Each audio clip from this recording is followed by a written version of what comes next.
Marcus Chen had always been a sucker for strays. His small apartment on the outskirts of Neo-Singapore already housed 3 rescued cats when he found the 4th one huddled behind the dumpster near his building. The rain pounded the alley mercilessly, turning the narrow space into a river of refuse and regret. The cat was unlike any he had seen before. Her fur was an impossible shade of deep purple-black that seemed to shimmer with its own inner light, even in the dim glow of the street lamps. Her eyes were the color of molten gold, far too intelligent for any ordinary feline. She was also enormous, easily twice the size of his other cats, but something about her posture spoke of injury and desperation. "Hey there, beautiful," Marcus whispered, crouching down slowly. He had learned patience from years of coaxing frightened animals to trust him. "You look like you could use a warm place to sleep." The cat regarded him with those burning golden eyes, tilting her head in a distinctly unfeline manner. For a moment, Marcus could have sworn he saw something ancient and vast looking back at him, but then she let out a pitiful mew and limped toward him on 3 legs. Marcus scooped her up carefully, surprised by how light she felt despite her size. Her fur was softer than silk and warm to the touch, almost hot. "Let's get you inside and take a look at that leg." His apartment was modest but comfortable, filled with cat trees, scratching posts, and the general chaos that came with being owned by multiple felines. Whiskers, a orange tabby, immediately approached to investigate the newcomer. Pixel, a sleek black cat, watched from atop the refrigerator with typical feline suspicion. Luna, a calico, simply continued sleeping in her favorite sunny spot by the window. Marcus set the injured cat down gently on his kitchen table and examined her wounded leg. The injury looked strange, more like a burn than a cut, with edges that seemed to sparkle faintly in the light. "This is going to need proper medical attention," he murmured, reaching for his phone to call the emergency vet. The cat placed a paw on his hand, and Marcus felt a jolt of something that definitely was not static electricity. The sensation was warm, tingly, and somehow reassuring. The cat shook her head almost imperceptibly, then began grooming the injured leg with her tongue. As Marcus watched in amazement, the wound began to close. The burned flesh knitted itself back together, leaving behind only unmarked fur. Within minutes, there was no sign of injury at all. "Well," Marcus said slowly, sitting down heavily in his chair. "That's not normal." The cat fixed him with those golden eyes again and impossibly seemed to nod. Marcus rubbed his eyes and looked again. The cat was now grooming herself normally, as if healing grievous wounds with saliva was perfectly routine. He must be more tired than he thought. Working double shifts at the fusion plant was finally getting to him. Hallucinations were a new low even for him. "I think I need coffee," he muttered, moving to the kitchen. "And maybe a vacation." As he prepared his evening meal, Marcus found himself talking to the strange cat, who had made herself comfortable on his couch. "I suppose you need a name. Can't keep calling you the weird purple cat. Though honestly, that's pretty accurate." He paused, studying her regal bearing and the way she seemed to survey his apartment like she was evaluating real estate. "How about Majesty? You certainly act like royalty." The cat's ears perked up at the name, and she made a sound that was almost like a purr, but deeper, more resonant. It reminded Marcus of distant thunder. Over the next few days, Marcus quickly realized that Majesty was no ordinary cat. She never ate the cat food he put out, though she seemed to subsist quite well on nothing visible. She never used the litter box, though she somehow never needed to. Most unsettling of all, she seemed to understand everything he said with an intelligence that bordered on the supernatural. "You know, Majesty," Marcus said one evening, settling onto the couch beside her, "I'm starting to think you're not really a cat at all." Majesty turned those golden eyes on him, and for a moment Marcus saw something flicker in their depths. Something vast and powerful and definitely not feline. Then she rubbed against his hand and purred, and the moment passed. What Marcus did not know was that 3 blocks away in a nondescript office building, Director Sarah Walsh of the Department of Xenological Affairs was reviewing some very troubling reports. "Satellite imagery confirms it." "Director," her aide, Lieutenant Torres, reported grimly. "The energy signature that crashed in Sector 7 3 days ago matches nothing in our databases. The blast pattern suggests something survived impact and has been moving through the city." Director Walsh studied the holographic display showing the tracking data. "Any civilian casualties? Property damage?" "None reported. Whatever it is, it's been very careful to avoid detection, almost like it's trying to blend in. Or hide, Walsh murmured. Any theories on what we're dealing with? The energy readings are off the charts, Director. If this is some kind of alien technology or life form, it's beyond anything we've encountered before. The power levels suggest something that could level city blocks without breaking a sweat. Walsh leaned back in her chair, contemplating the implications. Earth's first contact protocols were clear, but they assumed aliens would arrive in ships and announce themselves formally. They had never planned for something crash landing in an urban area and going to ground. Double the surveillance grid in that sector, she ordered. I want every camera, every sensor, every available asset focused on finding whatever landed there. And Lieutenant, make sure our response teams are ready for anything. If this entity is as powerful as our readings suggest, we may be dealing with either humanity's greatest opportunity or its greatest threat. As Marcus fell asleep that night with Majesty curled up beside him, he had no idea that military satellites were scanning his neighborhood with increasing intensity. He could not have imagined that the strange, beautiful cat sleeping peacefully against his shoulder was, in fact, Zarephath the Eternal, Dragon Queen of the Vorthak Empire, one of the most powerful beings in the known galaxy. All he knew was that he had given shelter to a creature in need, just as he always did. It was, he believed, simply the right thing to do. In the darkness of his bedroom, Majesty's golden eyes opened briefly, glowing with an inner fire that had nothing to do with reflected light. She had chosen her protector well. The morning brought unexpected visitors to Marcus's building. He was preparing breakfast when he noticed the black vehicles parked outside his window. Men and women in dark suits were setting up some kind of equipment on the street, their movements precise and military. That's odd, Marcus murmured, watching them through his blinds. Majesty appeared beside him on the windowsill, her golden eyes tracking the figures below with keen interest. A knock at his door made them both turn. Marcus opened it to find a woman in her 40s with steel-gray hair and eyes that missed nothing. She wore a crisp black suit and carried herself with the authority of someone accustomed to being obeyed. Mr. Chen, I'm Director Walsh, Department of Xenological Affairs. May I come in? Marcus blinked. The Xenological? Is that even a real department? Very real, Mr. Chen. We handle matters related to non-terrestrial phenomena. I'd like to ask you a few questions about any unusual activities you might have observed in this area recently. Marcus glanced back at Majesty, who had somehow vanished from the windowsill. Unusual how?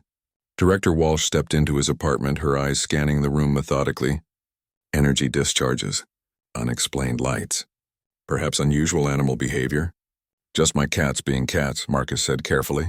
Something about this woman made him instinctively protective of his feline companions. Why, what's this about? 3 nights ago, our satellites detected an unidentified object entering Earth's atmosphere. It crashed approximately 6 blocks from here. We've been tracking an energy signature that suggests the object or something from it survived the impact. Marcus felt his heart rate increase. 3 nights ago was when he had found Majesty. But that was impossible. She was just a cat. A very unusual cat, admittedly, but still just a cat. I haven't seen anything like that, he said, which was technically true. He had seen an injured cat, not a crashed alien object. Director Walsh moved deeper into the apartment, her gaze lingering on the cat toys and scratching posts. You keep several cats, Mr. Chen? 4, they're rescues. 4? Walsh consulted a tablet. Our building records show you've registered 3 cats with the housing authority. Marcus's mouth went dry. I just found the 4th one recently. Haven't updated the paperwork yet. May I see them? Before Marcus could respond, Whiskers trotted into the room, followed by Pixel and Luna. They arranged themselves in a neat line and sat down, as if presenting themselves for inspection. Marcus had never seen them do anything so organized before. 3 cats, Walsh observed. You mentioned 4. The 4th one is probably hiding. Majesty's still getting used to strangers. Walsh's head snapped up. Majesty? Interesting name for a cat. She has a regal bearing, Marcus said weakly. The director walked slowly around the room, occasionally consulting readings on her tablet. Marcus noticed that the device beeped softly near his couch where Majesty often slept. Mr. Chen, I'm going to be direct with you. Our sensors indicate the presence of exotic energy in this building. Energy that matches the signature from the crash site. If you're harboring something dangerous, intentionally or not, it could put you and everyone in this building at risk. Marcus felt a flash of anger. Dangerous? The only dangerous thing here is whatever made you think you could barge into my home and interrogate me without a warrant. Walsh studied him for a long moment. You're right. I apologize for the intrusion. However, I hope you understand the gravity of the situation. If you notice anything unusual, anything at all, please contact me immediately. She handed him a card with only a phone number printed on it. After she left, Marcus sank onto his couch. Whiskers jumped up beside him, purring sympathetically. What have I gotten myself into? He murmured. A soft thump made him look up. Majesty had somehow appeared on top of his bookshelf, despite the fact that he had been watching the room continuously since Walsh left. Okay, Marcus said slowly. That's physically impossible. This shelf is 8 feet high and there's nothing you could have climbed. Majesty gracefully leaped down, landing silently beside him. She butted her head against his hand and began to purr, but the sound was different now. Deeper, more complex, almost like she was trying to communicate something specific. Marcus scratched behind her ears, marveling again at how warm her fur felt. Are you what they're looking for, girl? Are you the thing that crashed?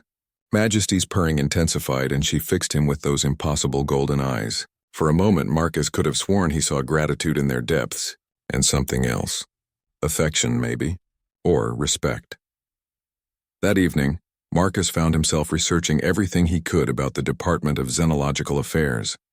The organization barely existed online, just a few vague references to government contractors and scientific consultants. Whatever they did, they kept it very quiet. He also researched reports of unusual phenomena in his area. News sites mentioned a meteorite sighting 3 nights ago, but official sources claimed it had burned up completely in the atmosphere. No impact, no debris, no cause for concern. But that's not true, is it? Marcus said to Majesty, who was lounging on his desk while he typed. Something did crash. Someone did survive. As if responding to his words, Majesty stood and placed a paw on his keyboard. The screen flickered and suddenly Marcus was looking at what appeared to be a star map. Constellations he did not recognize wheeled across his monitor, along with symbols that definitely were not from any Earth language. Okay, Marcus said faintly. Now I know I'm not hallucinating. The star map zoomed in on a particular system, highlighting a planet that pulsed with golden light. Text appeared beside it in flowing script that hurt Marcus's eyes to look at directly, but somehow he understood its meaning. Home. The image shifted, showing what looked like a massive space battle. Ships that resembled crystalline dragons fought against dark angular vessels. The golden planet burned your world, Marcus whispered. Someone attacked your world. The final image showed a single ship, smaller than the others but glowing with intense inner light, breaking away from the battle and streaking toward a blue-green planet that Marcus recognized as Earth. You escaped. You came here. He looked at Majesty with new understanding. But you're not just a refugee, are you? You're someone important. That's why they're looking for you. Majesty's purr took on a note that sounded almost like agreement. She touched the screen again and the images vanished, leaving only Marcus's normal desktop. From outside came the sound of vehicles. Marcus looked out to see that the black cars were back, and this time they had brought more equipment. Large truck-mounted devices that hummed with electronic energy. They're getting more serious about finding you, Marcus observed, which means you're probably in real danger. Majesty jumped down from the desk and padded to the window.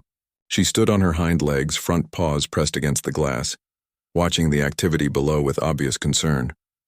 Marcus made a decision that would change everything. Don't worry, girl. I don't know what you are or where you came from, but you came to me for help. I'm not about to let some government spooks take you away. He closed the blinds and began making plans.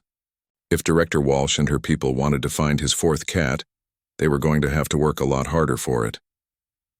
Marcus spent the entire night researching safe houses and escape routes, but every plan seemed impossible. His apartment was clearly under surveillance, and he had no idea how far the government's reach extended. As dawn broke, he realized he needed help from someone who understood how to disappear. His older brother Jake had always been the rebel of the family. After leaving the military under circumstances he never discussed, Jake had become something of a ghost himself, living off the grid in a converted warehouse on the city's industrial outskirts. If anyone could help Marcus disappear with a potentially alien cat, it would be Jake. "I need you to trust me and not ask questions," Marcus said when Jake answered his encrypted phone call. "That's never a good sign," Jake replied, but there was no hesitation in his voice. "What do you need?" "A place to stay for a while. And transportation out of the city that won't show up on any official records." Jake was quiet for a moment. "How much trouble are you in?" "The kind that involves people in black suits asking about energy signatures and xenological phenomena."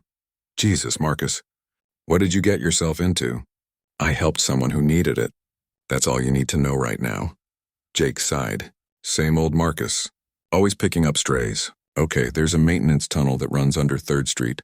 Access through the old subway entrance near the market. Follow it east for 2 miles, then take the ladder marked with a red X. I'll be waiting." Marcus spent the morning acting as normally as possible. He went to work at the fusion plant, chatted with his co-workers, and gave no sign that anything was different. But all day he could feel eyes on him. The feeling of being watched was almost overwhelming.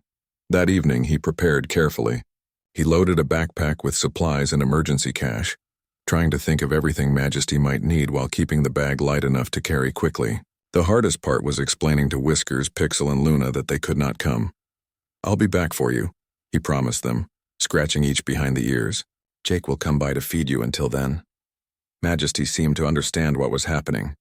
She sat patiently while Marcus fitted her with a specially modified cat carrier that would allow her to breathe easily while keeping her hidden.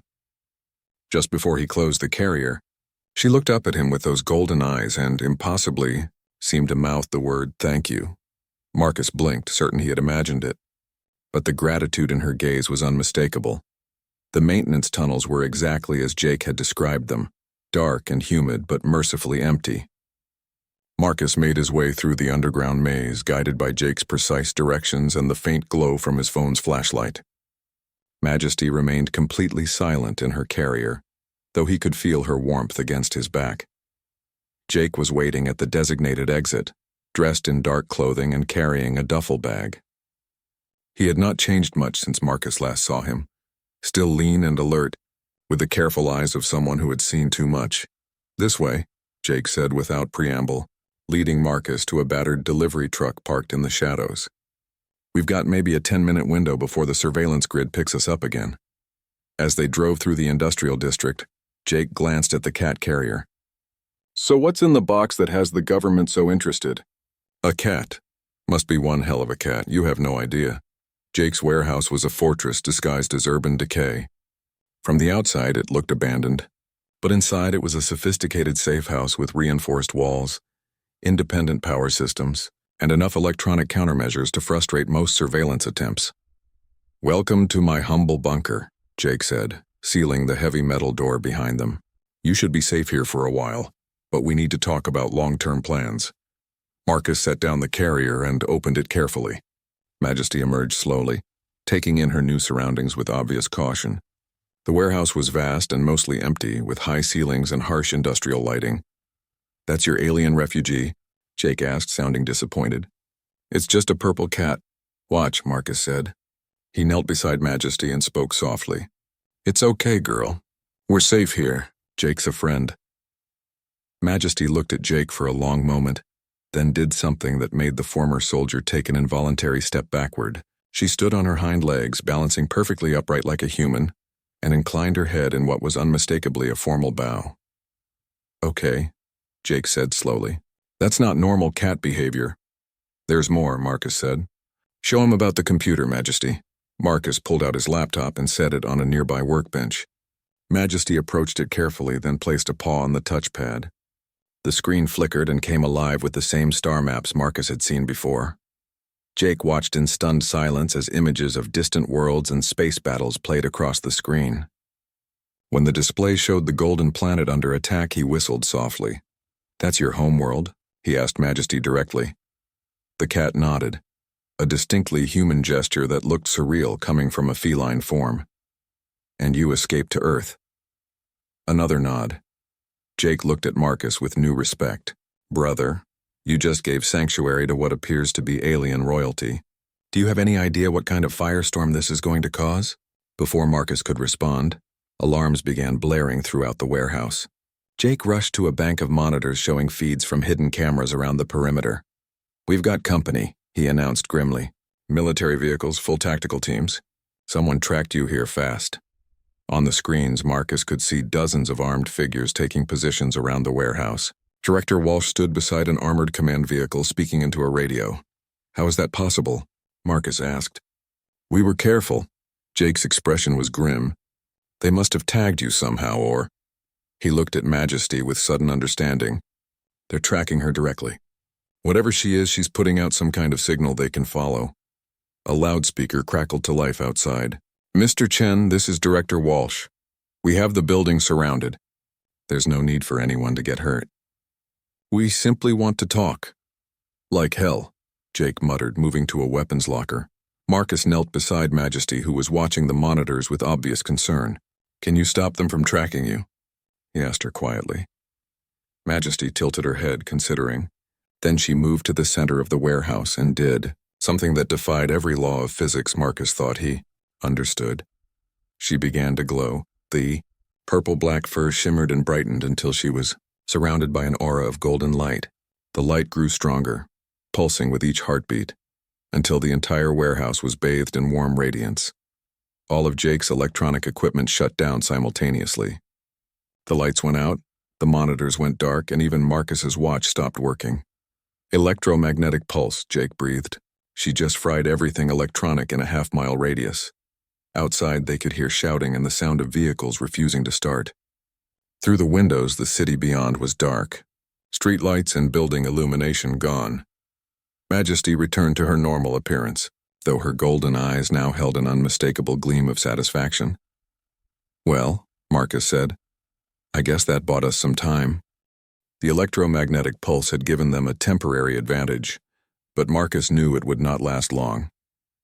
Government agencies had hardened equipment and backup systems designed to survive exactly this kind of electronic warfare. They had maybe an hour before Director Walsh's people regrouped and restored their technology. "We need to move," Jake said, checking his mechanical watch by candlelight. "I've got a fallback position, but it means leaving the city completely." "Where?" Marcus asked, gently stroking Majesty's fur. The cat seemed drained from her display of power, curled up in a tight ball on an old blanket. "Remember our Uncle Ray's cabin in the mountains?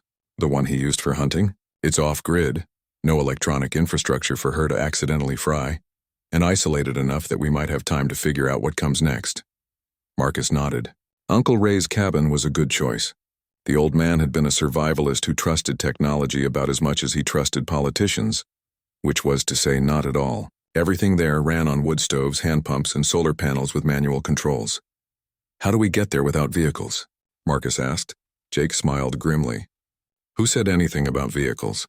We're going the way our ancestors did, on foot through the woods, staying off roads and away from anything with a computer chip." As they prepared to leave, Majesty suddenly raised her head and fixed Marcus with an intense stare. She padded over to his laptop, which had somehow survived her electromagnetic pulse, and placed a paw on the keyboard. The screen flickered weakly, running on battery power. Instead of star maps this time, text appeared in flowing script that translated itself in Marcus's mind as he read. "Danger comes from above. The Seekers have found this world." "Seekers?" Marcus asked aloud. More text appeared. "Those who destroyed my home. They follow my trail across the stars. Your people are not yet ready for what approaches." Jake read over Marcus's shoulder, his military training evident in how quickly he grasped the implications. "How long do we have?" The answer chilled them both. 3 of your days. Maybe 4. Marcus looked at Majesty with new understanding. "You didn't just crash here by accident? You were being chased." The cat's nod was heavy with regret. "And now they're coming to Earth to finish what they started." Another nod. Jake was already moving, grabbing supplies and weapons from hidden caches throughout the warehouse. "Then we need to get you somewhere safe and figure out how to warn people. The government might be jerks, but there are jerks. Earth deserves a fighting chance." The journey to Uncle Ray's cabin took most of the night. They moved through storm drains and maintenance tunnels, avoiding the main streets where emergency crews were working to restore power. Majesty traveled in her carrier again, though Marcus could feel her unnatural warmth even through the padded walls. Dawn found them hiking through dense forest, following game trails that had not seen human traffic in years. The mountain air was crisp and clean, scented with pine and wildflowers. Under other circumstances, Marcus would have enjoyed the peaceful escape from city life. Uncle Ray's cabin sat in a small clearing beside a clear mountain stream. The building was rustic but solid, built to last through harsh winters and harder times. Solar panels on the roof powered a few essential systems while a wood stove provided heat and cooking capability. "Home sweet bunker," Jake said, checking the cabin for signs of recent visitors. Ray always said this place could keep someone hidden for months if necessary. Marcus set down Majesty's carrier and opened it. The cat emerged cautiously, sniffing the mountain air with obvious interest. For the first time since he had found her, she seemed to relax completely. "I think she likes it here," Marcus observed. Jake was setting up a radio system, one of the few electronic devices designed to survive electromagnetic interference. "I'm going to try to reach some old contacts, people who might believe what we're telling them." "What about you? Any ideas how we convince the world that aliens are coming?" Marcus watched Majesty explore the cabin, noting how she moved with fluid grace through the unfamiliar space. "Maybe we don't convince the world. Maybe we convince the right person." He pulled out Director Walsh's card and stared at the phone number. "She knew I was hiding something. She might be our best chance of getting through to people who can actually do something about this." "You want to call the woman who just tried to capture your alien friend?" "I want to call the woman whose job it is to deal with alien threats." "Think about it, Jake. She already knows something crashed here. She's been tracking Majesty for days. She just doesn't know what she's really dealing with." Marcus moved to the old rotary phone Ray had installed as a backup communication system. The line was hardwired directly to the telephone grid, immune to most forms of electronic interference. Director Walsh answered on the second ring. "Chen, I was wondering when you'd call. You were expecting me? Your brother's warehouse was quite the light show last night. We're still assessing the damage from the electromagnetic pulse." "That was your guest doing, I assume?" Marcus took a deep breath. "Director Walsh, what I'm about to tell you is going to sound insane, but you need to listen carefully. The thing you've been hunting isn't just an alien refugee. She's warning us about an invasion." There was a long pause. "Go on." "The beings that destroyed her homeworld are following her here.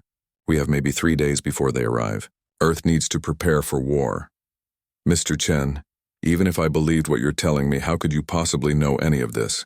"Because she told me, and I think she's been trying to tell someone ever since she crashed. The question is, are you willing to listen?" Another pause, longer this time. "Where are you?" Marcus looked at Jake, who shook his head vigorously. But Majesty had padded over to the phone and was looking up at Marcus with those golden eyes. In them he saw a decision that went beyond trust or fear. "I'll tell you," Marcus said slowly, "but I want guarantees. No weapons, no capture attempts. You come alone and you come to talk. If you try to take her by force, you'll never get the information you need to protect Earth. And if I agree to these terms," Marcus looked down at Majesty, who nodded once, "then you'll meet someone who can show you exactly what's coming.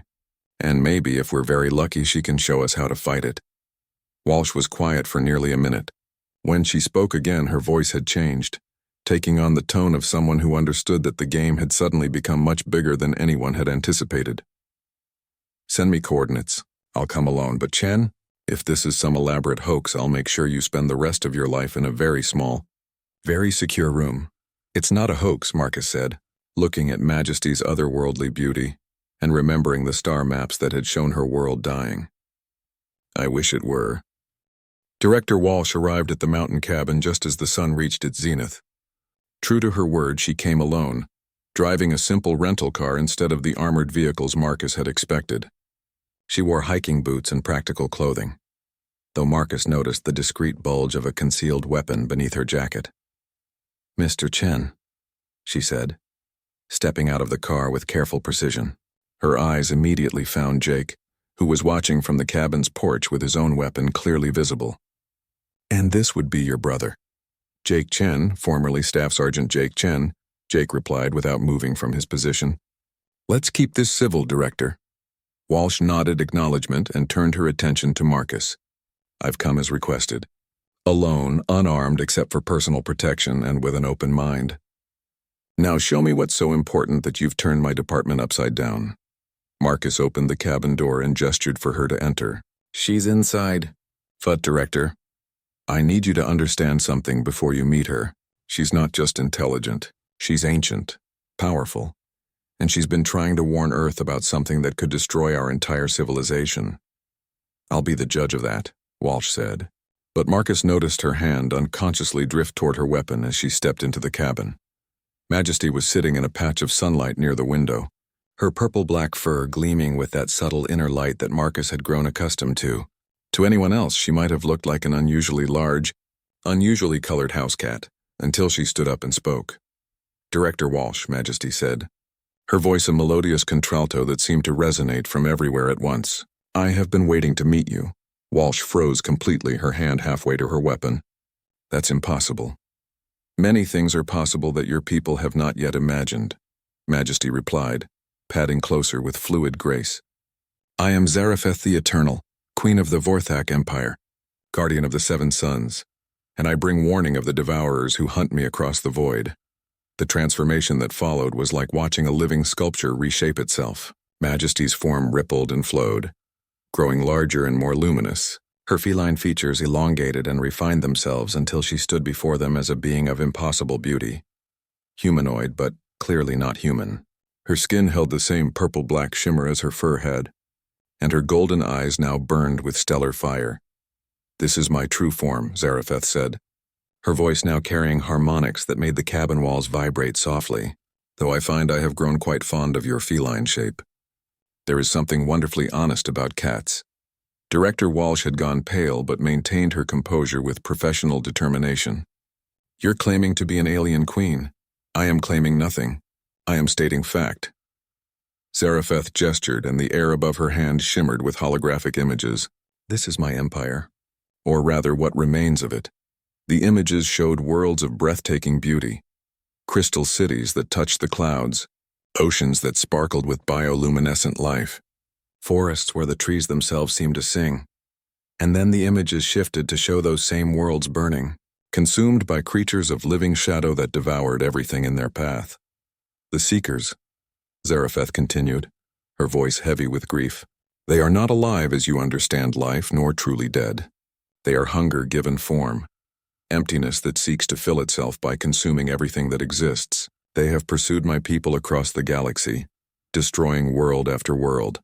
Walsh studied the holographic display with obvious fascination and growing alarm. "How do we know this isn't some elaborate hoax? Advanced technology designed to deceive us?" Zarephath smiled, an expression both sad and radiant. "Marcus, would you please ask Director Walsh to check her phone?" Marcus looked confused, but Walsh immediately reached for her device. The screen showed 17 missed calls, all from the same number at her headquarters. "Answer it," Zarephath suggested gently. Walsh activated the call. Lieutenant Torres's voice crackled through with barely controlled panic. "Director? Thank God you're finally answering.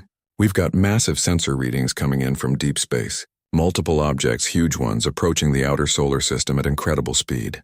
"How large?" Walsh asked, her professional calm intact despite the circumstances. "Each one is roughly the size of Manhattan, ma'am. And there are dozens of them. ETA to Earth orbit is approximately 72 hours. Walsh ended the call and looked at Zarephath with new respect. "You knew they were coming."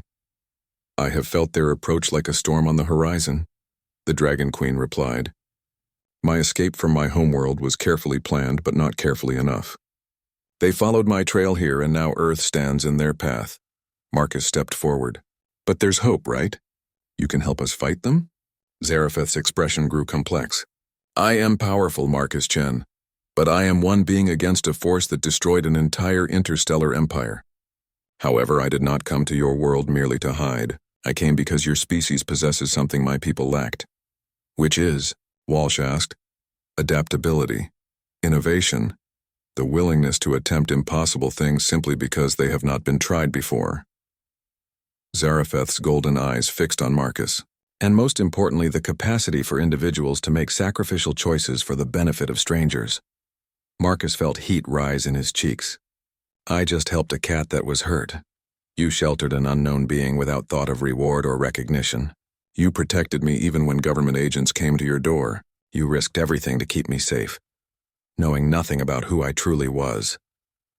Zarephath's voice grew warm with genuine affection.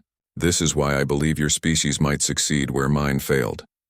Walsh was taking notes in a small pad, her trained mind already working on tactical possibilities. What exactly are we facing? What are their capabilities? The Seekers consume both matter and energy, Zarephath explained. They can strip a planet bare in a matter of days, absorbing everything from the core to the atmosphere. Pure conventional weapons will be useless against them. Then how do we fight something like that? Zarephath smiled, and for the first time since her transformation, the expression held hope. With unconventional weapons, with strategies they cannot predict because they have never encountered them before, and with the one force in the universe that the Seekers have never learned to consume, which is love. Director Walsh, sacrifice, the bonds between beings who choose to protect each other. Zarephath looked at Marcus again. I have studied your species since my arrival. You are young, chaotic, and often foolish, but you possess something that makes you formidable. You refuse to abandon each other. Jake, who had been listening from the doorway, finally spoke up. That's a beautiful sentiment, Your Majesty.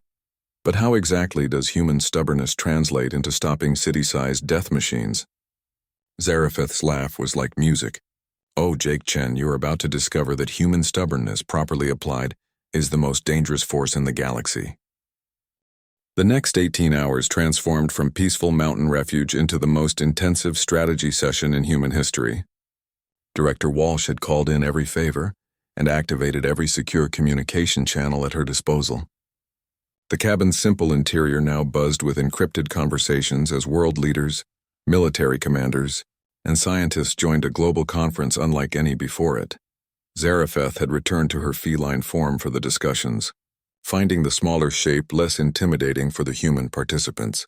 She perched on the table near Marcus, occasionally offering insights that revolutionized humanity's understanding of physics, energy manipulation, and interstellar warfare.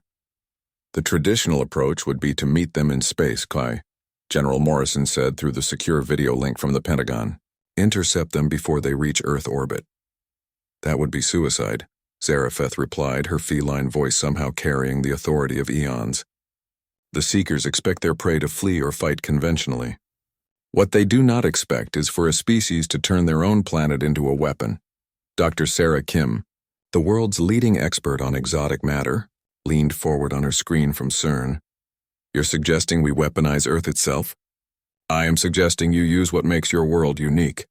Every planet the Seekers have consumed was defended by beings who thought like them. Logically, predictably, conservatively. You must do what no other species has attempted. Marcus found himself at the center of discussions that should have been far beyond his understanding, but somehow, Zarephath's presence seemed to enhance his comprehension, allowing him to grasp concepts that would normally require years of study. What if we don't fight them at all? He suggested during a brief lull in the technical discussions. The military leaders looked at him with barely concealed impatience, but Zarephath's golden eyes gleamed with interest. Continue. Well, you said they consume matter and energy. What if we gave them what they wanted but not the way they expected? Admiral Chen, no relation despite the shared surname, frowned at the screen. You're suggesting we surrender. I'm suggesting we think like a cat, Marcus said, scratching behind Zarephath's ears. When Majesty was hurt and needed shelter, she didn't fight me. She made me want to help her. What if instead of making the Seekers want to destroy us, we made them want to protect us? The silence that followed was deafening. Then Dr. Kim spoke slowly. That's completely insane.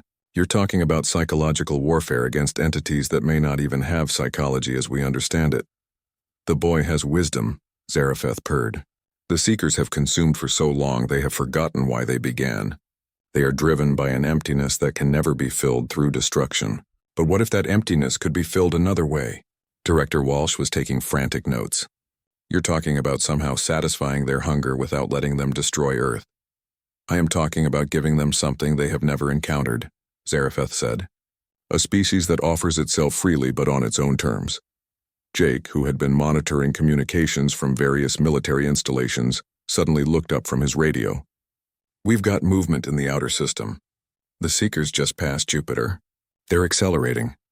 Through the secure channels, reports flooded in from observatories around the world. The approaching fleet was massive beyond anything humanity had imagined. Each vessel pulsed with dark energy that seemed to bend space around it. 57 hours until Earth intercept, Dr. Kim reported. Whatever we're going to do, we need to decide now. Marcus looked at Zarephath, seeing past her feline exterior to the ancient wisdom in her golden eyes. What do you need from us? I need humanity to do what it does best, she replied. I need you to sacrifice everything for someone you barely know. The plan that emerged over the next 12 hours was audacious beyond imagination. Instead of preparing weapons or defenses, Earth's governments began implementing the largest construction project in human history. Every space-capable nation contributed resources, and every major corporation redirected their manufacturing capabilities toward a single goal. They were building a gift. The structure, taking shape in Earth's orbit, defied every conventional understanding of architecture and engineering.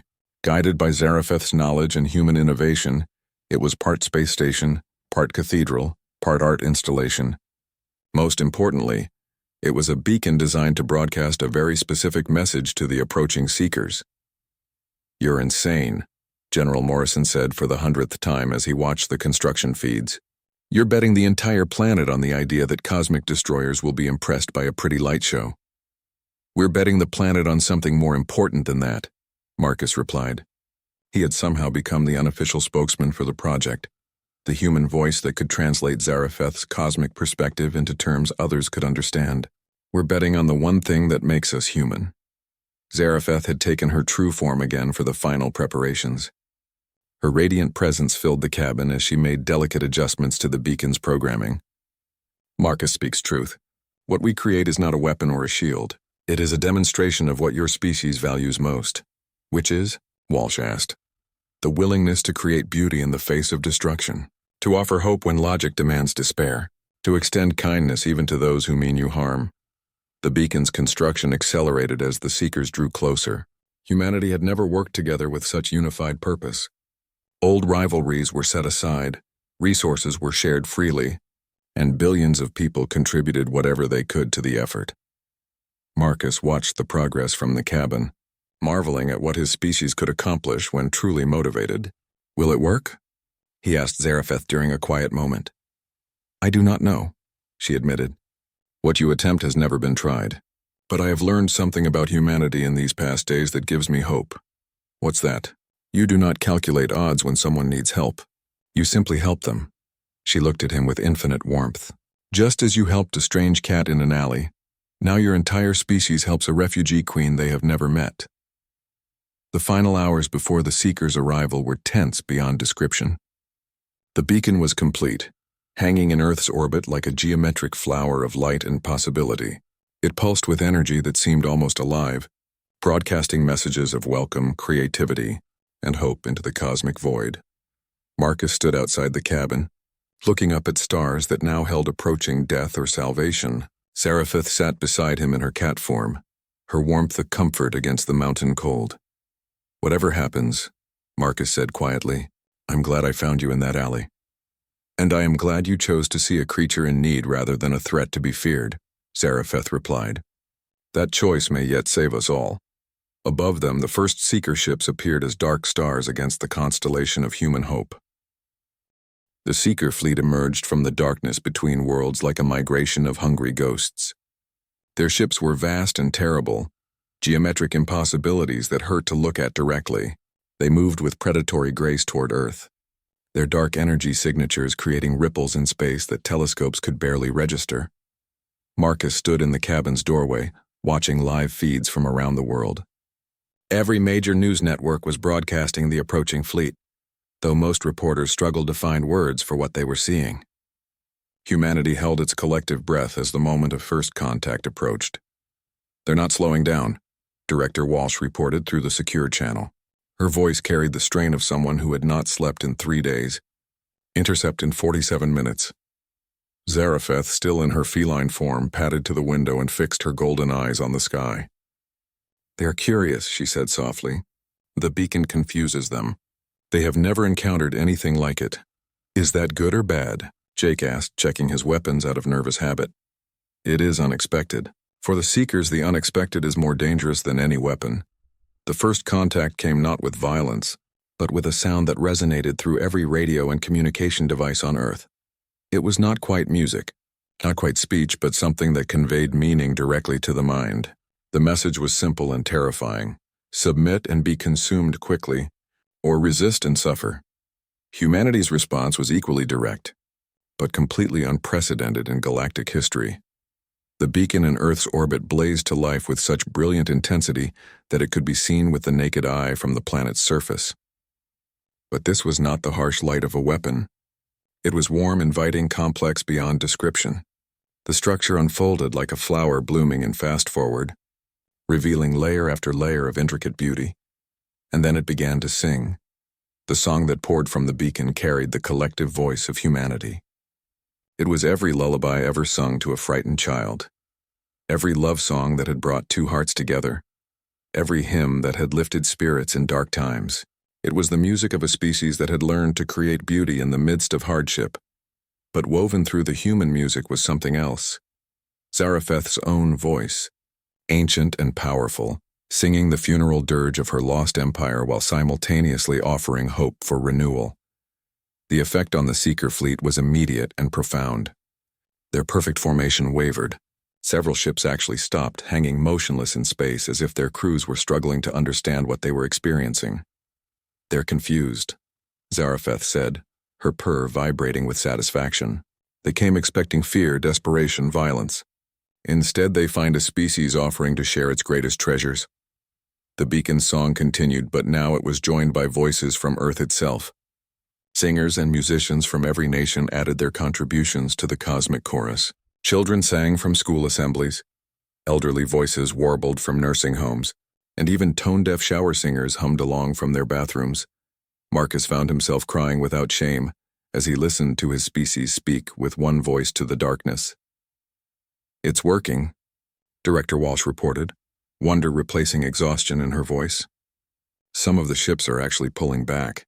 They're not attacking, but not all of the Seekers were swayed. A core group of vessels continued their approach, their dark energy beginning to build toward what could only be an attack.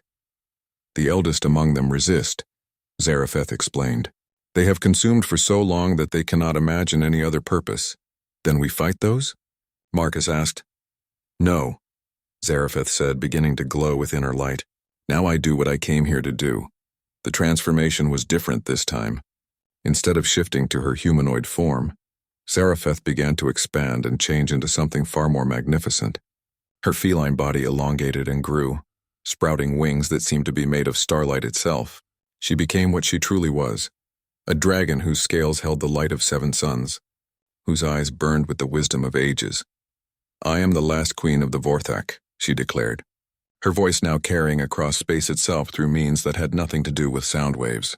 "And I claim this world and its people under my protection." The effect was instantaneous. Every Seeker ship in the fleet suddenly focused their attention on her, recognizing their greatest prize. They had chased her across the galaxy, and now she stood revealed. What followed was a battle that took place on levels beyond human comprehension. Zarephath fought with powers that bent reality itself, wielding energies that could reshape matter and time. The attacking Seekers threw everything they had at her, their combined assault creating cosmic storms that lit up half the solar system. But Zarephath was not fighting alone. From Earth came something the Seekers had never encountered in eons of consumption: willing sacrifice from billions of beings they had never met. Every human who contributed to the beacon, every voice raised in song, every person who had chosen hope over despair was somehow connected to the Dragon Queen's power. Marcus felt it himself, a warm current flowing from his heart toward the battle raging above. Around the world, others reported the same sensation. Humanity was lending its strength to an alien queen because it was the right thing to do. The battle's climax came when the eldest Seeker, a creature of pure void and hunger, launched itself directly at Zarephath's heart. The Dragon Queen could have dodged, could have saved herself, but doing so would have left Earth exposed. Instead, she chose to do what Marcus had done in that rainy alley. She opened herself to a creature in need. The Seeker's attack struck home, but instead of destroying Zarephath, it filled the emptiness that had driven the creature for millennia. In that moment of contact, the Seeker experienced something it had forgotten across the eons: satisfaction. Not the hollow satiation of consumption, but the deep peace of being complete. The eldest Seeker's form began to change, darkness giving way to light, as it remembered what it had been before the hunger took hold. Others in the fleet underwent the same transformation, ancient hurts healing as they reconnected with purposes they had lost. They were not always destroyers, Zarephath explained later, her dragon form now surrounded by beings of light that had once been harbingers of doom. They were gardeners, tenders of life throughout the galaxy. They forgot their purpose when their own worlds died and hunger became their only memory. The crisis was over, but the real work was just beginning. Earth had become something unprecedented, a world under the joint protection of a dragon queen and a fleet of reformed cosmic gardeners. The seekers who had come to consume stayed to nurture, beginning the long process of healing the damage they had done across the galaxy. Marcus found himself appointed as Earth's first interspecies liaison, a job he never could have imagined. His main responsibility was helping other humans adjust to their new cosmic neighbors and translating between human stubbornness and alien logic, he said to Zarephath one evening, as they sat outside the mountain cabin. When I took in that stray cat, I thought the biggest change in my life would be buying more cat food. Zarephath, back in her preferred feline form and purring contentedly in his lap, looked up at him with those impossible golden eyes. And yet you adapted perfectly to having an alien queen as a pet. You're not my pet, Marcus protested. You're my friend. Yes, Zarephath agreed, her purr deepening with contentment. That is precisely what makes humans so wonderfully dangerous. You refuse to see any being as lesser than yourselves. It is a gift that may well reshape the galaxy. Above them, the first of the restored worlds glowed like a new star, tended by beings who had remembered how to create instead of consume. And on Earth, a man who had simply wanted to help a stray cat watched the universe change because sometimes the smallest acts of kindness have the largest consequences. In the distance, Jake was arguing with a reformed seeker about the proper way to grow tomatoes. Some things, Marcus reflected with a smile, would never change, and maybe that was exactly how it should be.